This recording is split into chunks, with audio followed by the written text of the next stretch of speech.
Sisi mwenyewe jamani, mpenzi wangu, mbona hivyo? Unajua unazingua kinoma. Wewe toka juzi mimi nimekuomba 100,000 lakini nakushangaa unanitia miausho mpaka sasa hivi hujanipa chochote na sielewi.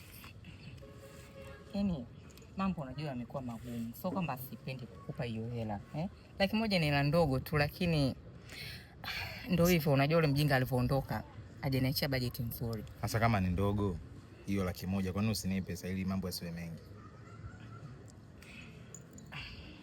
Hayo ndo maneno sasa. Chukua hii hapa. Hii ni 50. Ngoja ule bogi akisharudi na kitambi chake nitakuja kuongeza. Wewe mimi nimekuomba shilingi ngapi? Simeniambia 100,000. 100,000 ni 50. Yaani wewe asikia, ni watu wanang'ang'ania watu kibao yani. Au sio bana? Mimi nahitaji matunzo. Nitunze, nitunzike, nipendeze. Au sio bana? Hasa kuniita miosho kama hiyo unanipa 50 kati nimekuomba laki.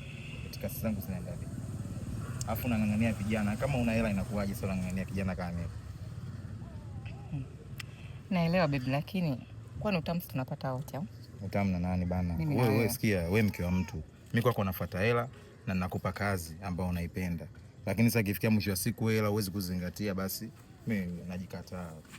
Kwa hiyo 50 ndogo. 50 ndogo sana.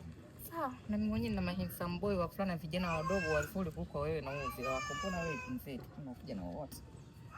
Vijana wasikozi kazi kutaka kufanya kazi ya mtaki. Tunawapa kazi rahisi pia tunawapa hela bado mnatuingia. Mheshimu mume wako. Kwenda bwana. Sisi tunakuchezea tu. Yaani kunaga mke wa mtu anakaa na kijana afu akategemea kijana ampende mapenzi zake. Hamna hiyo. Akamfuata mshangazi wa kule chini, anipeleka 200.